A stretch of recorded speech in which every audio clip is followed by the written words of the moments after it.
We always say it needs to be Homer Simpson simple. Yeah. Like if Homer Simpson wouldn't understand it, then it's not clear enough. Hi, Mark.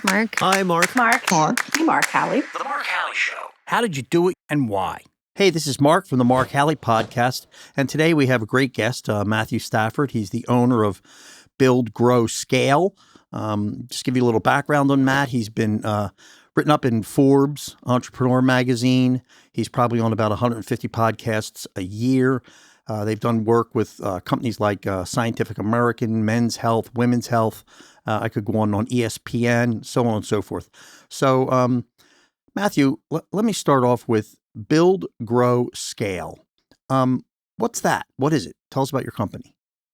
Yeah, so the way that it started was I had my own brand and I was really good at Facebook traffic. And so we made about, I would say, 300 to 400 sales a day and thought we were pretty amazing. And over that period of time, I kept adding new things to our site.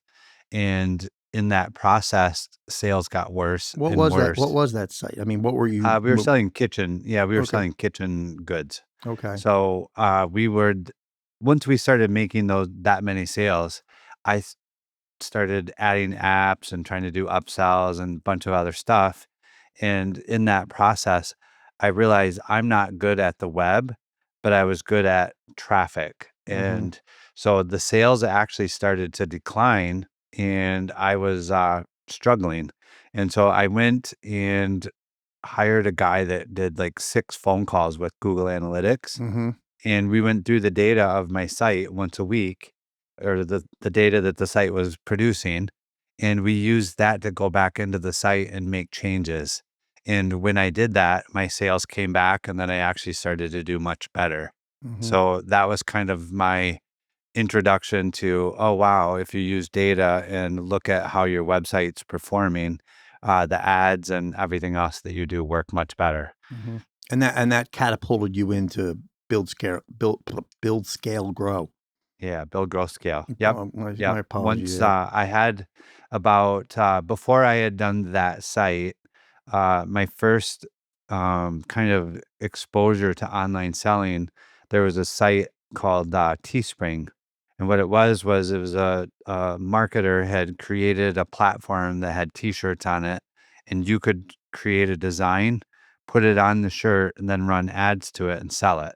Okay. And the first 3 years of that, I got really good at it. Ended up selling about $15 million worth of t-shirts. Yeah, I heard that last time you mentioned that. Yeah, on and your, I thought on your like, podcast. okay, this is amazing.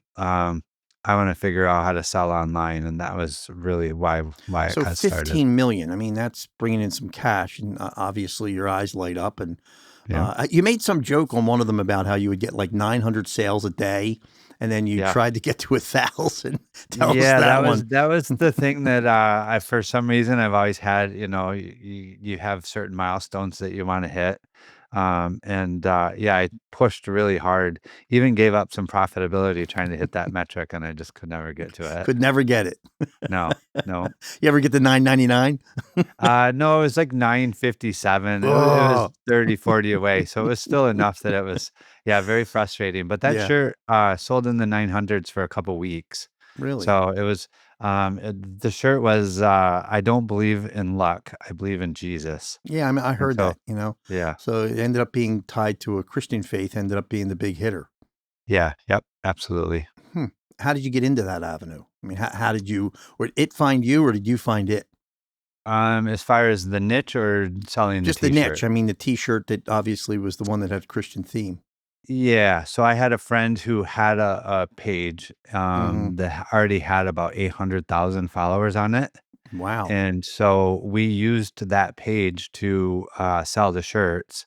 And then by the time that particular one hit, I think our page was around 3 million followers. So a lot of them Wow. have been built off of t-shirt sales. So there's a lot of buyers on that page. And when we ran ads to it, that's what created it. I think it ended up having in the first 24 hours, it was like 1,200 shares. So it was almost a share a minute for 24 hours straight, and it had been seen by like 4 million people. So it really took off. Wow. And Yeah. well, I mean, that's got to light you up. I mean, that night must have been a fun one, where you're like, whoa. Yeah. Yeah, for sure. That was the most I've ever made in a 2-week period, selling stuff online up until that point, for Yeah. sure. Yeah. So your business now is taking the knowledge that you learned from that. And then there's a whole lot that in listening to you, there's this rather complex stuff behind it that is what you're doing that to many people, it's something they don't understand or they're not even aware it's going on. So why Right. don't you dip into some of the details on that? What is that? Yeah. So back when I got started, online, these Shopify sites were basically an online store catalog. Yeah. And so they converted like a store catalog, which isn't that great. Lots of people come look at it, not a lot of people buy. Hmm. And e-commerce in general, uh, average conversion rate is around 2%. Okay. And So you I get a saw hundred, that you when get 100 in, and you get 2 sales. yeah, yep. Okay. When 100 people visit your site, 2 people buy. And everybody says, okay, well, you need more traffic to get more sales. Hmm. And I thought, wow, that feels broken.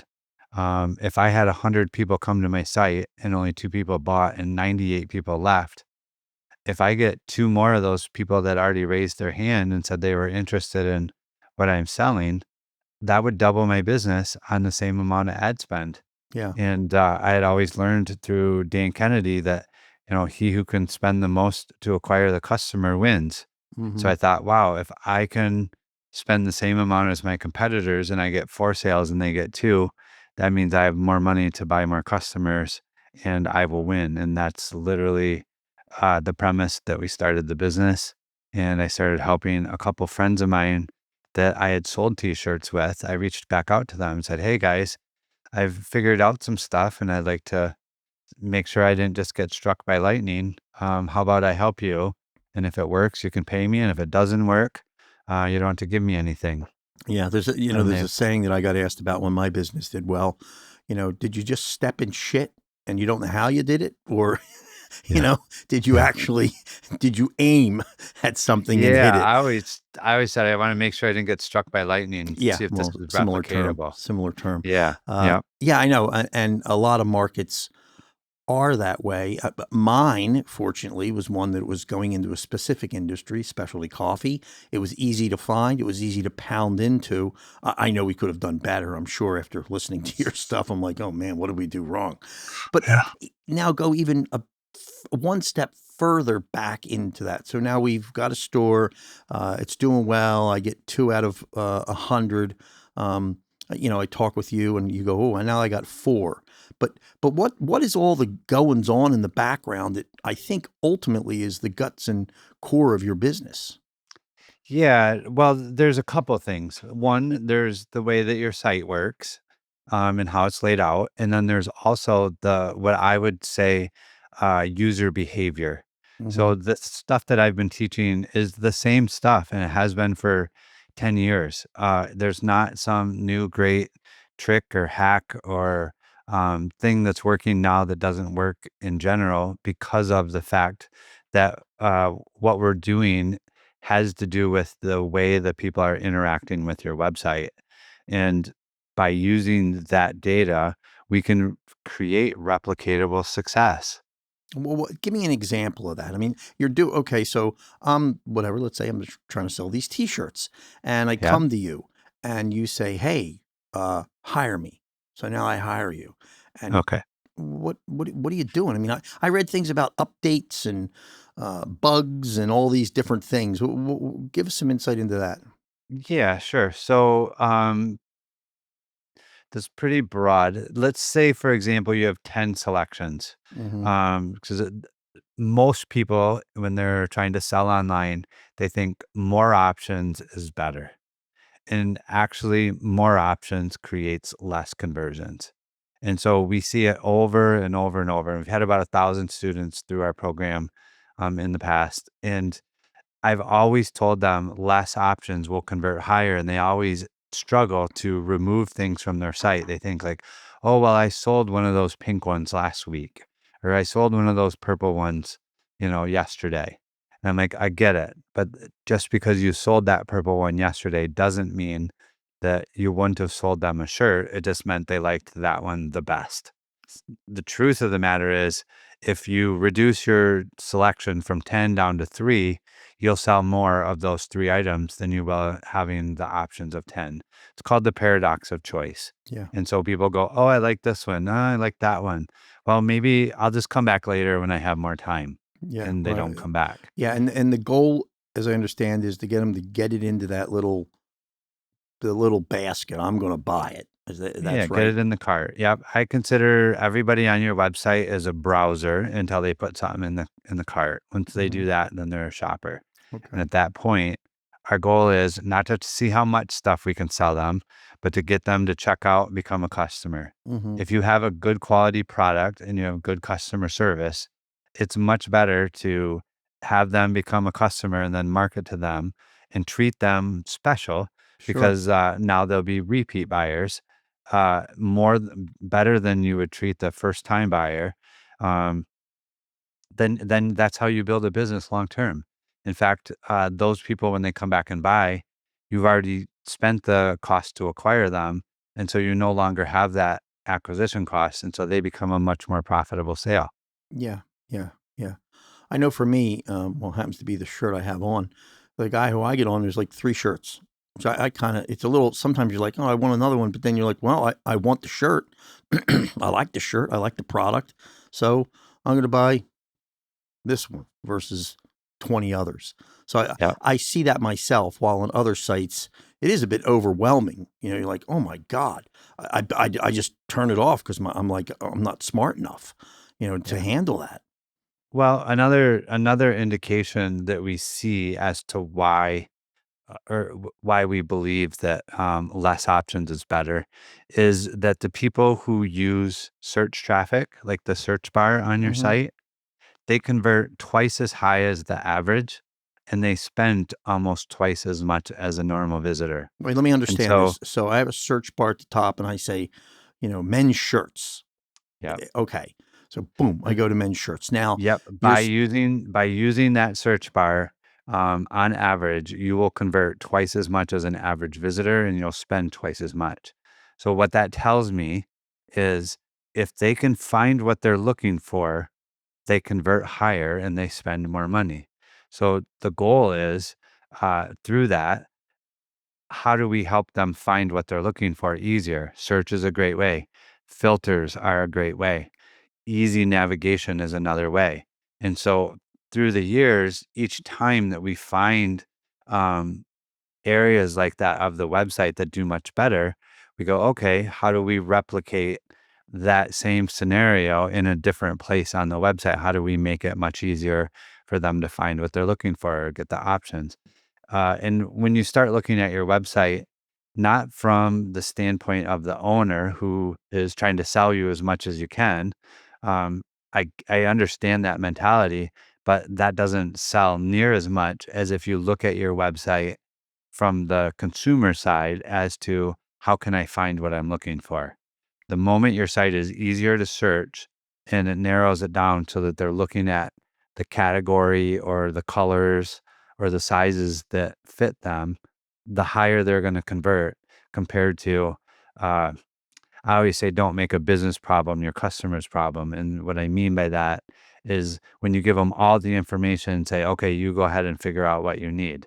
You want to make it work. Um, Here's a lot of information. Okay, you're looking for uh, just shirts. So I'm not going to show you my shoes and my pants and socks and etc. I'm just going to show you my shirts. And we have 4 different colors: gray, navy, black, and white. So as they pick, each time they use that filter and get down to a smaller number, now they convert much higher. yeah, because And they're so locked that's in. how you go from 2 out of 100 to 4 out of 100, and now you double your business. Yeah. Talk a little bit about bounce rates. I think you may have mentioned that already, but it's a term that I think a lot of people don't know. So Yeah, where are you on that? honestly, there's a little story about that. In that very first store that I was running, as I added stuff to my store, um, I always saw my site on my own browser, and so it loaded fast. I did not realize I didn't know very much about websites back then. I just knew how to drive a lot of traffic, and I was struggling. And I had a friend who was a developer, and I sent him the link, and I said, "Hey, man." Like, we were making 300 sales a day. Now we're making 100 and it's not working. I don't understand what's going on. And, he messaged me back. He's like, "It took 13 seconds for the site to load." I'm Yeah, like, that is, I "What are you mean, talking I about?" wouldn't wait around for that. That's Nobody ridiculous. will. Nobody will. And so what happened was, each time I had added stuff to the site, there was things that were broken, and so they would sit there and make like a server call, and because it couldn't connect, it would time out.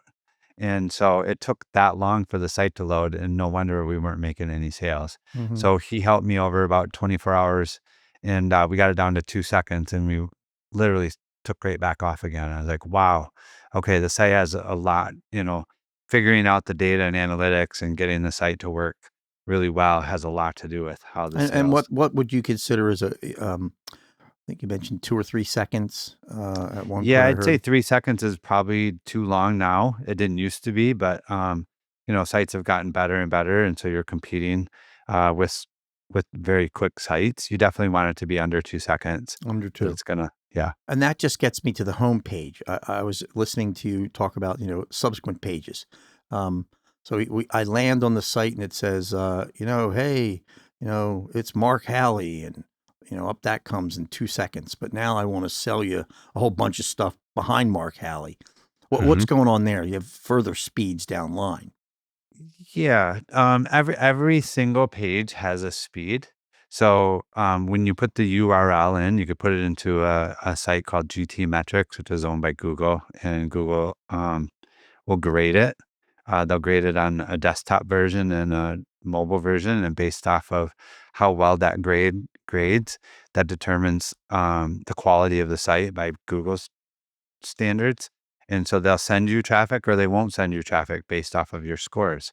Hmm. And so we definitely use that because when you can get it to score well, Google will show you more and give you more Reward you. organic traffic, which is tends to be, the highest converting traffic. And so it's all based off of having a good experience on the website. So now all the stuff running down the side, Google ads and so on and so forth. What's your opinion on those?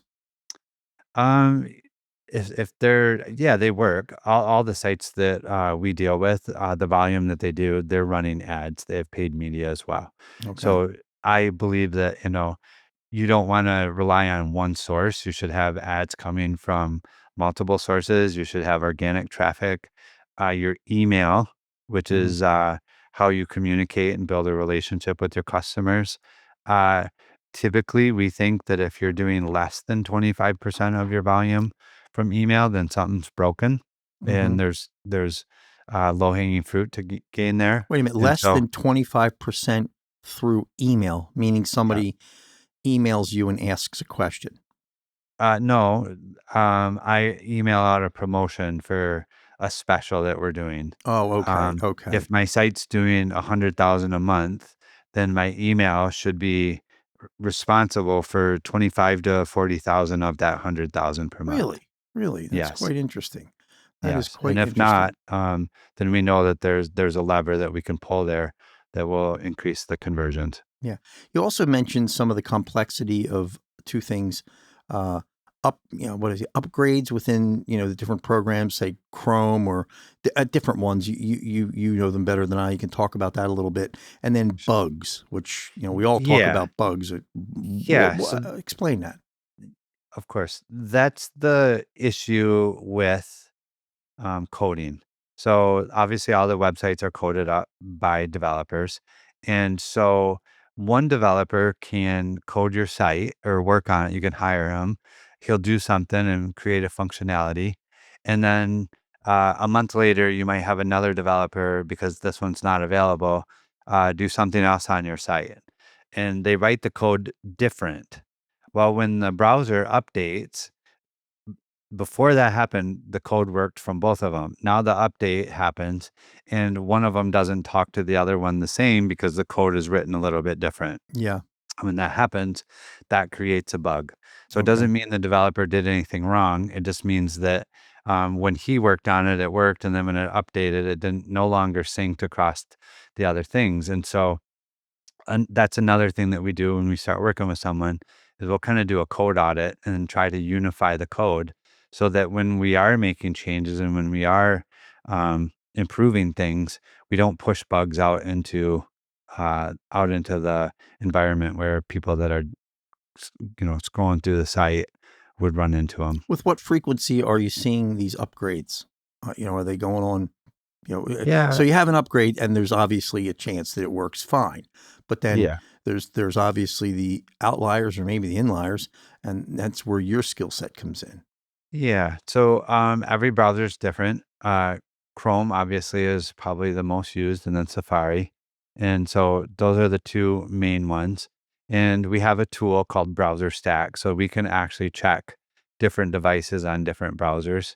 And that is one of the things that we monitor because when that stuff happens, maybe it only affects your Apple devices and it doesn't affect the Android, but conversions are bad. And you own an Android and you look on it and go, yeah, nothing's wrong. I don't understand. But if you have an Apple device, maybe on the Apple device, when that browser updated, now you're only seeing half the site Yeah, or it's like yeah, yeah. It's shifted. all And wacky. so we got to go in and correct that. And then obviously the conversions come back. So you guys can do that as you're within your company. You can, my wife has a Samsung, I have an Apple, and she's sitting there reading it, and I'm like, the hell, I don't see that. The foot's off the side, and I can't. It's a Yeah. shoe, and I can't see their foot. Yep. So if I'm working with you, I guess, do I communicate to you, or are you just scanning that in the background, of your own, or is that generally? Both, but Hmm. yeah, like we work very closely with the site owners that we partner with, and so we have a Slack channel, and they would literally just type in the channel on my Apple device on Chrome. Hmm. I'm struggling, there's bugs, and we Yeah. would go immediately and fix that. That's typically, what we call that takes priority over everything else. We always want to make sure the site's working well Yeah. and Yeah. people are having a good experience. And now you do a lot of work on Shopify, from what I understand, quite a bit. Yeah, I would say, there's Shopify, there's WooCommerce, there's Mm, BigCommerce. We have clients on all of them, but the majority, 8 out of 10 of our clients are Shopify. It's just they've become the 800-pound gorilla, yeah. and it's what we prefer to. They've done such a good job, and they've really innovated a lot. BigCommerce and WooCommerce have not. Hmm. And now the introduction of upgrades on the phones, you go from 14 to 15 to 16. Does that bring some complexity? Say that again. I'm not sure I understood Okay, the so question. I have an Apple 14. Seems like every Oh, 6 months there's another one out, yeah. 15, 16X. Oh, just go on and on. How does that have any impact on, the whole communication or workings of, getting your page up and so on and It so it forth? it it doesn't really affect, what we do that much other than, each device displays differently, and, the code in the website is designed to recognize the device that, they're viewing it from and Hmm. send them the correct. Yeah. So, it doesn't mean that it's perfect, but, I would say, man, 10 years ago when we first started this, probably, um 4 out of 10 times when you would push something, there would be little changes and, things that you had to clean up once you pushed it live. Hmm. Now that it's happens so infrequently, it's just the systems have gotten much better and the technology it's pretty good. You Yeah. don't really Yeah. struggle with it too much anymore. Okay. And now you have a staff of 40. That's my understanding. Yeah, yeah, but it's been as much as 70, and that was just a little too much for me, Hmm. the way that we have it right now, because 'cause we're all remote. Yeah. And gives us the flexibility of working from anywhere with an internet connection, and I Hmm. really enjoy that.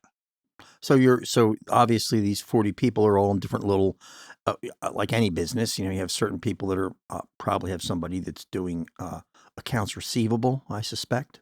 Somebody to Yeah, get the yep. money in. But the technical service side of it, in short, what are those folks doing? Are they divided Y up or, yeah, so I have 8 developers, that live in they're all from India. mm-hmm, That's just been we started over there, and, we've always had them refer someone that they knew, and we've grown it, and I've been to India over the last 10 years. I've been there 6 times. yeah. They've all become very close friends. We've spent a lot of time together. We have 2, Google Analytics scientists from over there. And then we have a bug checker or quality assurance, a couple of them from the Philippines. I have someone who does like AI mock-ups and different things like that and takes care of our social and a few things like that from Kenya. Mm-hmm. And then we have like project managers in America, Colombia, Brazil, and yeah, So Macedonia. that just must take a lot of work you got to grab all these different people from different places. And it's kind of bouncing off the topic a little bit here. You have to go find them. And I'm suspecting that obviously that's got to take some effort. Yeah, the nice thing is because we had a community that we would teach what we do, Mm-hmm. a lot of times you run into business owners that actually really enjoy e-commerce, but they don't like having to run every aspect of the business. Mm-hmm. And so a lot of those would join our membership, and then they would either have a successful business or they kind of got ground down, and Mm-hmm. business is hard and Sure is. it takes some work. And they said, hey, I would rather just work on the stuff that I really enjoy Mm-hmm. about this and not all the rest. And so we have an opportunity where they could come work with us. And to be honest, I think those are some of the greatest employees, or team members. I try not to call them employees too much because I Mm-hmm. feel like we're a team. Yeah. But if we work together and they get to do the part that they love, they show up excited to come to work and give their best product. And, that's how we serve our clients the best. What about, the little AI bubble that comes up sometimes and says, oh, what's going on wrong? Like for me, I find them sometimes to not be terribly efficient. Yeah. So they're certainly getting much better, but I will second your opinion. Mm-hmm. A lot of people do that wrong. And Okay. so uh, we've found what converts much better is when someone is on the site, that bubble is available, but it doesn't pop up and um, you don't interrupt the shopping process. The only time that we have that pop up is if they go to a page where they obviously have a question. Mm-hmm. And what I mean by that is if they go to the contact us page, Mm-hmm. then the bubble can come up and say, Yeah. hello, how can I help you? Or a FAQ. Yeah. They got questions. They're going to look, at frequently asked questions. And if you can man that live while you're at work, it will convert. You can use that almost as a sales channel. So Be shocked. you mean in that instance that it's not an AI? There's a person there. Question comes in. Hey, can I get a green shirt? Boom. We don't Yep. have green, and Right. that's a human being responding. Yep. And now I will tell you that the AI has gotten so good and it's conversational that it can do as good as a human, if not better. It's it used to be like when, the AI would help you to be like customer representative, because you just Yeah. want to talk to a person. Now that bot knows the website better than you know the website yourself, and it knows all of the sizes, it knows all of it because AI can process the information so much faster than a human. Yeah. Yeah. It's never tired, it's not in a bad mood.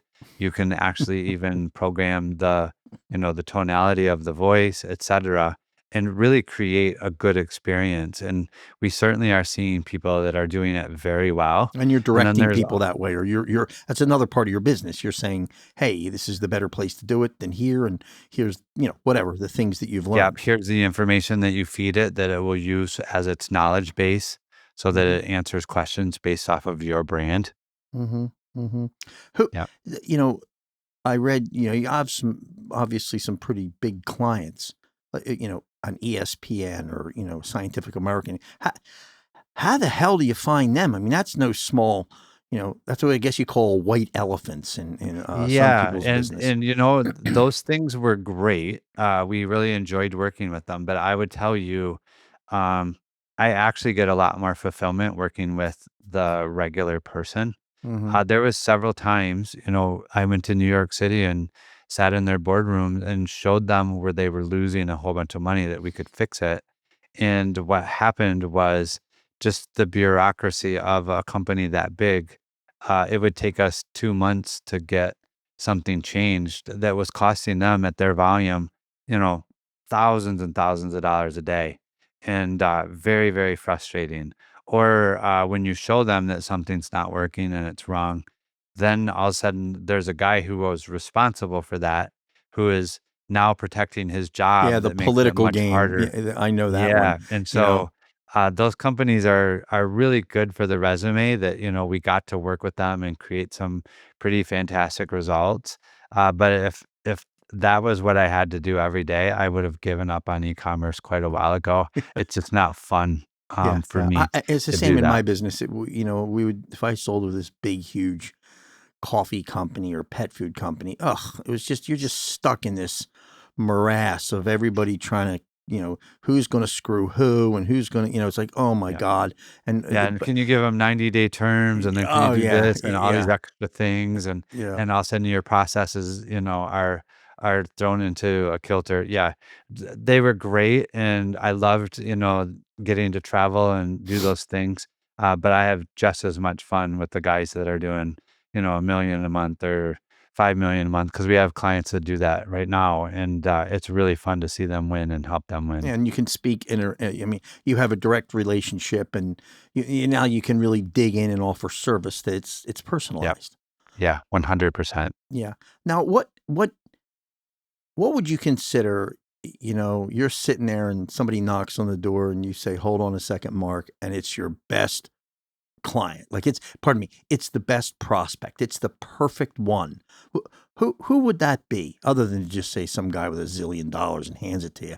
But who would be the person that comes into you and why?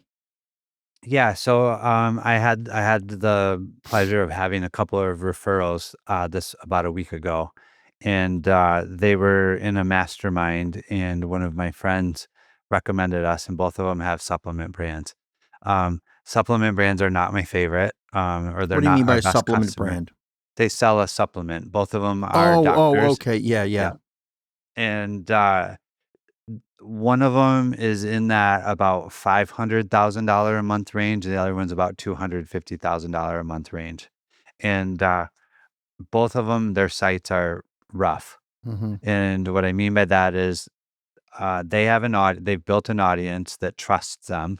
Okay. They have a lot of testimonials, and they've sold really, really good quality supplements and got a lot of results.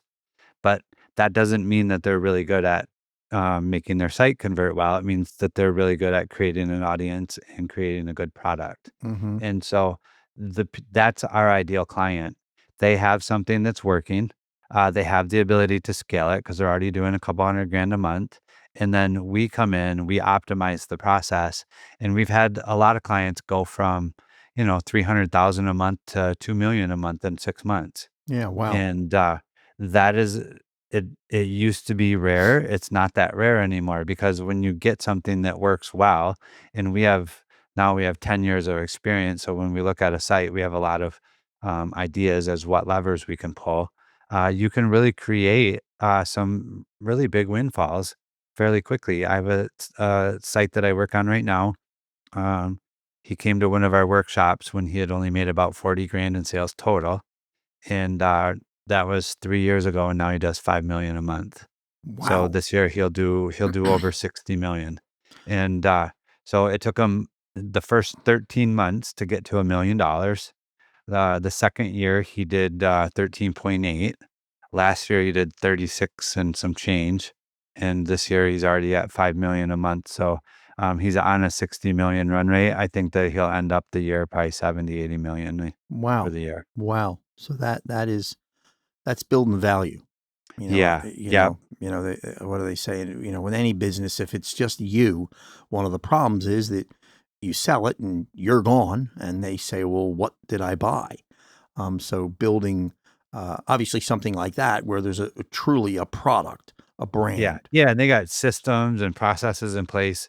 It's really been super, eye-opening for me to go through that entire process with him because I actually have calls with 3 different people on his team every single week, Yeah, and so I'm very intimately involved in the business and understand it from every aspect, and, yeah, I've learned a lot, and it's made me much better at what I do, helping other people, by getting to know more than just the website, but also how to coach people through the other aspects of the business that matter, and that obviously translate into more customers. yeah. If a guy came into you like you when you were starting to sell little T-shirts.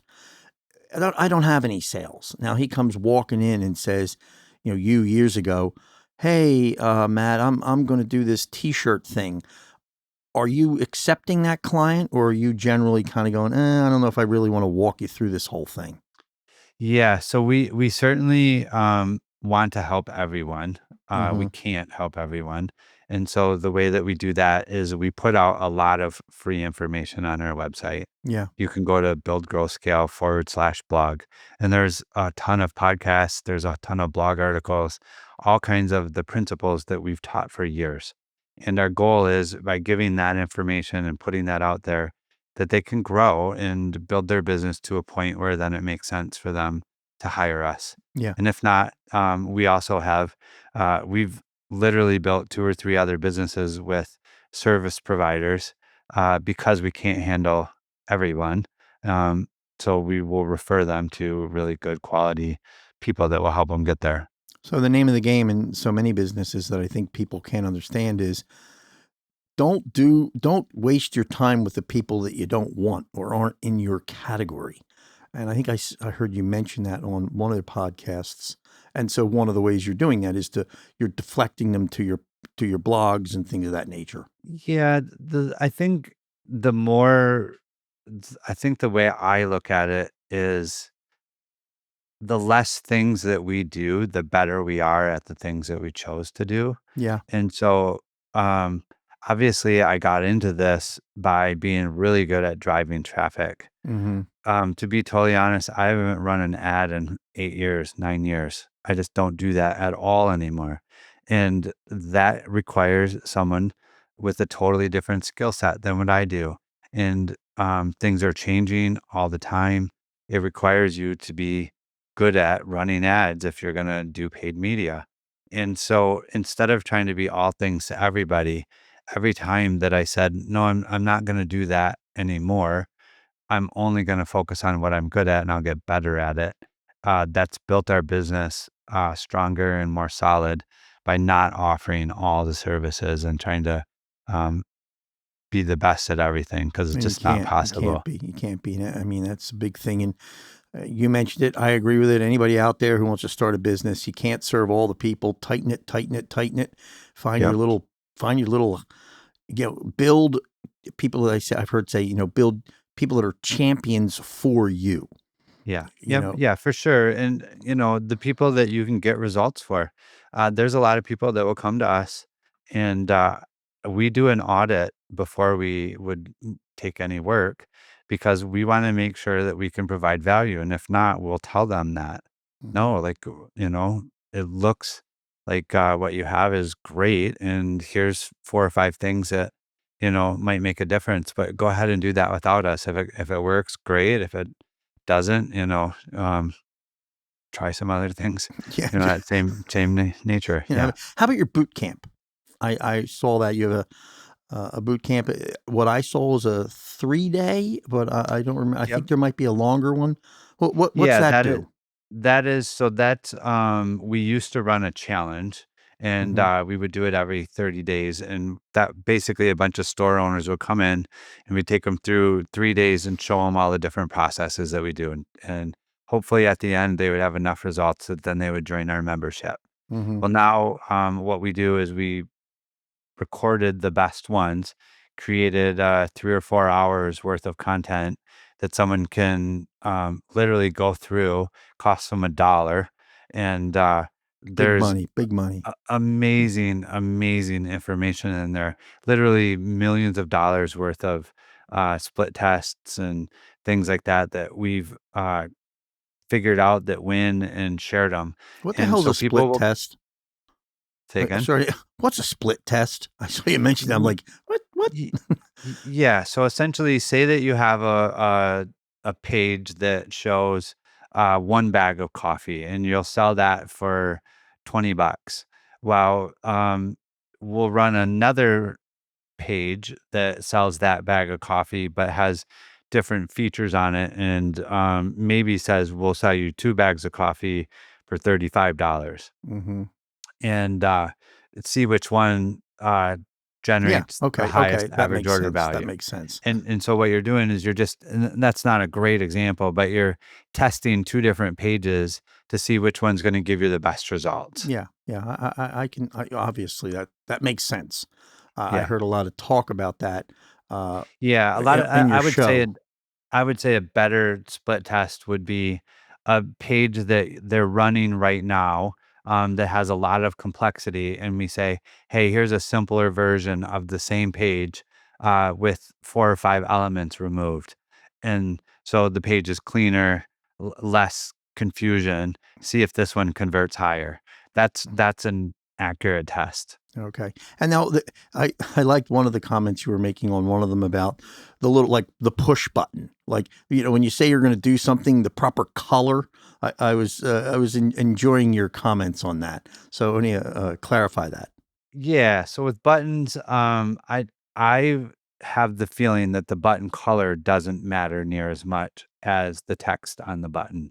Okay. And the other thing that the principle that we teach and that we have tested, for 10 years is it's called the hierarchy of focus, meaning the button that you want them to take the action that you want them to take should stand out from everything else on the page. So if your theme is Seems black obvious, and doesn't yellow, it? don't have black and yellow buttons. Yeah. Have green Okay. or blue or Uh-huh. orange or something that doesn't match anything else, because that stands out and it's really clear what you want them to do. And you'll be shocked at how well that works to get more people to take action than when everything blends together. Yeah, because some people want to have this very. I find it with addresses at the bottom of a website, they're done like elegantly tied into the design, and Yeah. I'm looking at them like, well, I just want to know your address. I mean, come on, I'm fighting to find it, and Yeah. and We and call now I'm a that little older, and it'll be little tiny font, so now I got to like dig in, and I'm like, oh, and I'll just leave. I'll just be like, forget it. 100%. That little bit of stuff makes you not trust them, makes it difficult. We try to err on form over function, or not form over function, but function over form. Yeah, So we want it to work well. We want it to be easy to read. We always say it needs to be Homer Simpson simple. yeah. Like if Homer Simpson wouldn't understand it, then it's not clear enough. Hmm. And as soon as you do customer service on a website for a couple weeks, you'll understand the questions that come in and the lack of clarity, or how silly people are when they're looking at your website. You'll understand that it needs to be crystal clear, super simple, and that will always convert higher. Yeah, So I yeah, always say clarity trumps persuasion. So don't yeah. try to be all fancy and, like you said, these colorful fonts and stuff, and it's, colors that blend together and you can barely read it. Hmm. That creates less sales, not more. My dad used to do that when we show him like these things that were things you're going to put up on a wall, and he'd be like, "I can't read the damn thing." We'd be like, "That's because you're old." And now I'm older. Now you become more sophisticated with the speed of things on the internet, and it's very true. You're just like, I don't want to fight. Just give me the shirt. And the truth of the matter is there's enough competition out there now that if people feel that way, they can just leave and go find it somewhere else. 10 years ago when we got started, it was kind of the wild, wild west. You got away with a lot of stuff. It's not the case anymore. Well, the good guys, it's kind of like, the good guys like Amazon. you got to play at their level. I mean, Sure. they have taught us not only the speed, but also customer service, return stuff, things Yeah. like that. Yeah, for sure that they've hurt, the little guy and that they can't compete at the economy of scale that they have. Yeah. And so, it requires you to be better at what you do. It requires you to, like I said, all these principles that we're talking about. Amazon can get away with having a very busy site. Oh, People yeah. You're don't good go point. there Good to point. Yeah. browse and shop. They It moves literally quickly, go there though. to It buy. moves quickly. Yeah, But it's a good point. It is overcrowded. yeah. You say, "Oh, But I want people a go pad there of to buy. paper." Their conversion rate is 70%, Really? 75%. So people don't go on there and go, "Oh, I'm gonna look at 4 different air fryers." They kinda know what they want, and they go buy it on Amazon and get it in 2 days. Yeah. So you're competing with that, as a regular store owner. Yeah. And Well, tough luck. That's what it is. yeah, You it know. is. It's the way it's done, and, obviously, there's plenty of people that survive. I think, when Amazon releases their numbers, they're still, like, less than 7% of what gets sold, and, but by far, they're the biggest of all. Wait. So you're saying when somebody comes to their page, you said 70% of them convert into an order, Yes. and Yeah. then your 7%. What did that mean? I mean, so, like, of all the things sold, online, like e-commerce in general, uh, Amazon, even as gigantic as they are, when they release their numbers, it's like 7% of sales that are done online. So there's all the other ones that make up for it. Oh, Uh, their market their share of the market share. online, Yeah. and that's how big they are. Yeah. Fascinating, Yep. fascinating. So, I prefer to go to the original buyer. Yeah. Generally, I like, like I'll shop Patagonia. I'll go directly to their line or, North Face. I don't know, I just prefer it. Feels, Yeah, me too. Different things that I want quick, like markers or, yeah, things that yeah. I need. It's very convenient knowing that I can jump on or, get my shampoo or whatever the Hmm. brand that I use You in use beautiful 24 shampoo. hours. I can see that. Yeah. Beautiful. Great. Look, your hair's wonderful. Yeah, except for the front, it's starting to fall out. Nah, that's all right. What you need Getting a to little get is one of thin. those, if you got to buy some of that stuff that makes your hair come back, it was that the Yeah, yeah, grease on your head. yeah, That stuff it slowly comes in as peach fuzz. yeah. Yeah, well, hopefully, there's an e-commerce site that has that because I'm gonna have to be a customer pretty soon. Well, don't come on my show when you have the little peach fuzzy things up front. Yeah, yeah, I'll try not. Hey, so the thing that I enjoyed hearing about, and one of the things we talk about this show is, how did you do it and why? And yours goes back some time, and I think it's good to hear for younger people. Here you are sitting here. Oh, I got this business. I'm clicking along. It didn't start that way. No, As a young no. man, I think right out of high school, you got in the game. So talk a Yeah, little bit about that. I definitely didn't get into the e-commerce game, but, the guy that I was working for wanted to sell his business, and so I bought it, and what we did, This is from high um school. yeah, yep. I went to 2 years of college for drafting Mm-hmm. in my 11th and 12th grade year, and so I thought I was gonna get into architectural drafting, but the guy that I was working for wanted to sell his business, and it did about 50 grand a year, and this is back in 1989, so a long time ago. It was a decent business. What And, was it? so we did, landscaping and, Mm-hmm. these wood seawalls around the lakeshore, Yeah, yeah. and, so I bought that business from him and grew it, fairly quickly. Really enjoyed it, and I've literally worked for myself ever since. Mm-hmm. What'd you do after that? When I sold that one, I I sold cars for about 13 months. Mm-hmm. Did really well at it and enjoyed Mm-hmm. it, but, I asked him for some time off to go on vacation, and he said no, and so I turned in my 2 weeks and went back to work for myself and have never worked for anyone else since Didn't you then. get into the concrete game? I did. That's what when I got out of the, car business, I went in and started pouring concrete because we had done some of that, like sidewalks and Mm-hmm. patios and stuff. It ended up being a commercial concrete business, and, I was on the road about 200 days a year. Yeah. We would pour floors in parking lots for Menards, Home Depot, Lowe's, all over the country. Hmm. And yeah, I really enjoyed it. I liked building things, but nothing like what we do now. Like Yeah. it's really Yeah. fun to help people succeed, and it's Wasn't very there fulfilling. something called bricks and clicks or something? I can't remember the name of it. Clicks and bricks or Oh boy. Yeah, you really did listen to a lot of podcasts. Yeah, I do own a site called Bricks to Clicks. And uh, basically I think the tagline was from brick and mortar to click and order, whoa, because that's what I had whoa, that's done. actually a good. I like that. You know. Yeah, I went from the brick and mortar space to the click and order, and yeah, that was kind of my transition. So at a young age, you started to realize there was some efficiency through internet websites and getting people to come after you and find you and buy stuff. Yeah, I for sure would say I didn't realize that till about 15 years ago. I had used email and, FTP sites to trade blueprints and give proposals and do all that, but not a lot of e-commerce. I think back then, like eBay, I'd sold some stuff on Yeah, eBay yeah, and yeah, bought stuff on eBay. yeah.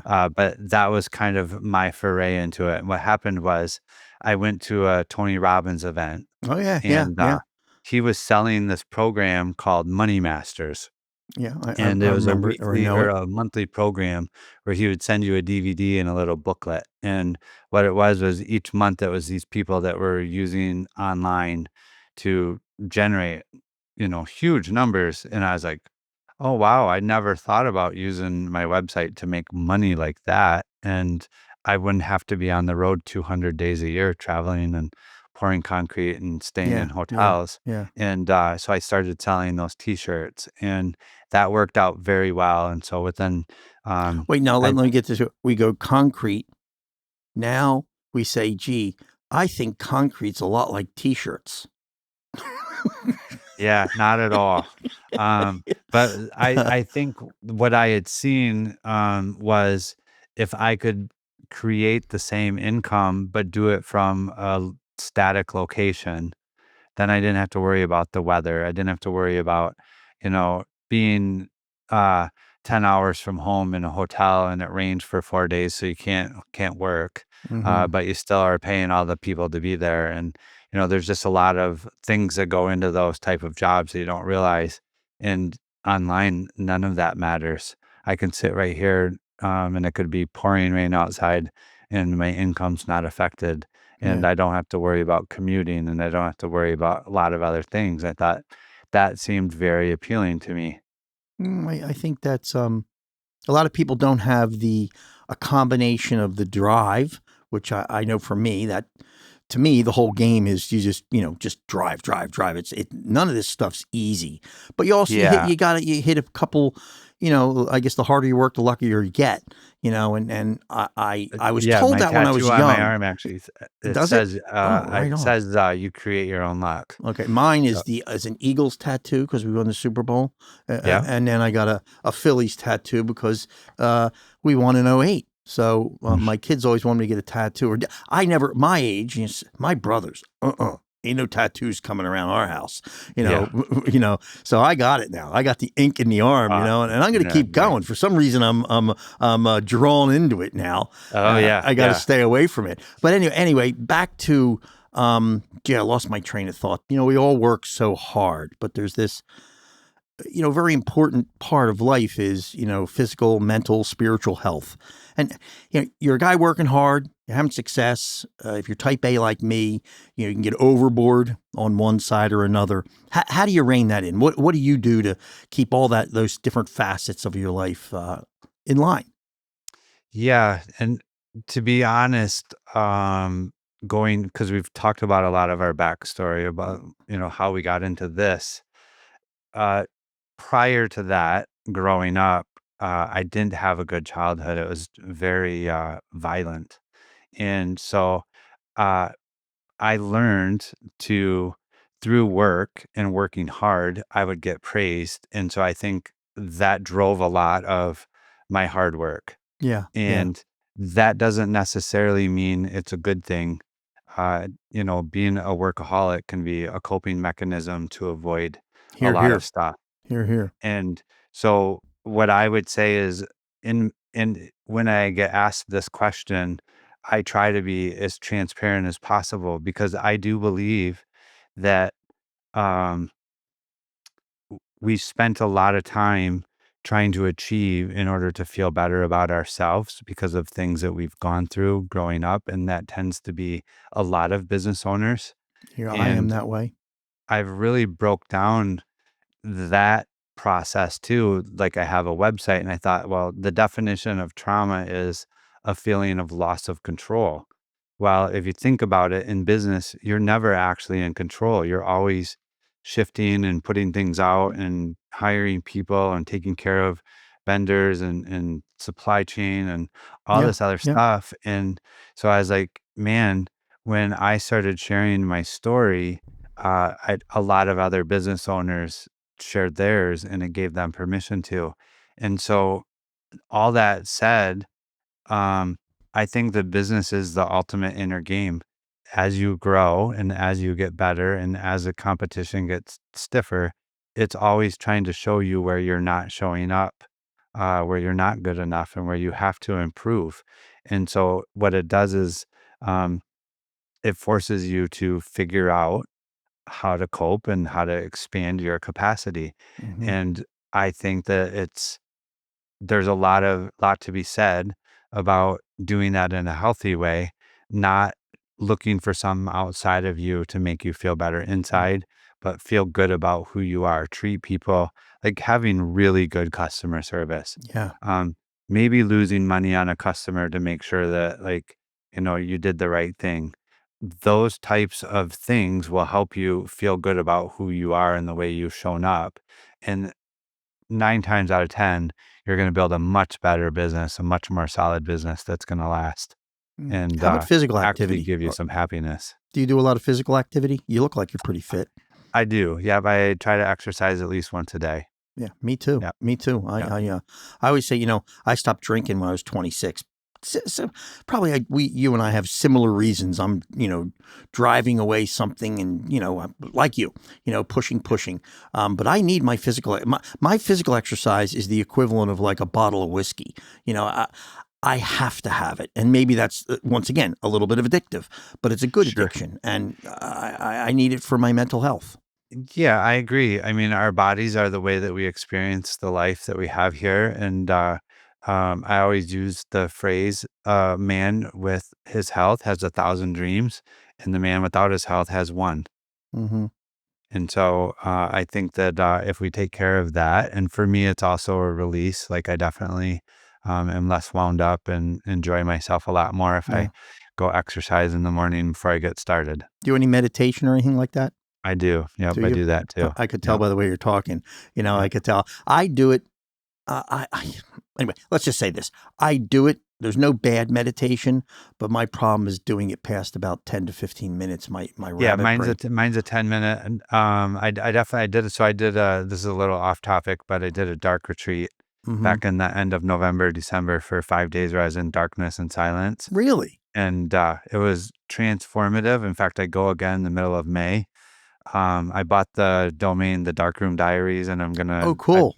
I'm gonna publish the memoirs Yeah, from each experience. So, that's really yeah, cool. I definitely care a lot about my mental and physical health, and I think that that helps me show up better for Yeah. business. It's so interesting for me that most of the guys that well, I don't have a lot of women friends only because I guess I'm married and I have children. So you just tend to, Yeah, you don't want to be hanging out with girls a whole bunch, even though I like a lot of them. But anyway, aside from that, I love talking to most of the friends that I have that are successful, work very hard on their mental health, myself yeah, included.